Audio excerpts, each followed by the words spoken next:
Hello Riders, Sumit from speed auto and accessories.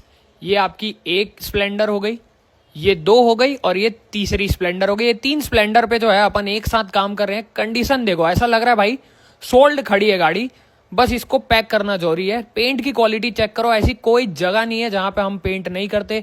ये नहीं कि अंदर साइड है तो अंदर की छोड़ दी यार बाद में ढक जाएगा, नहीं, बाहर भी पूरा कलर होगा और आपका अंदर भी पूरा का पूरा कलर होगा जैसे कंपनी से गाड़ी होके आती है। प्रॉपर डिटेलिंग के साथ अपन काम करते हैं। सो इन तीनों गाड़ियों का वीडियो जो है आपको कल देखने को मिल जाएगा एक साथ, एक दो और ये तीसरी स्प्लेंडर। तीनों स्प्लेंडर का वीडियो आने वाला है कल। सो स्टे ट्यून्ड और बने रहो स्पीड ऑटो सीरीज के साथ। Thank you.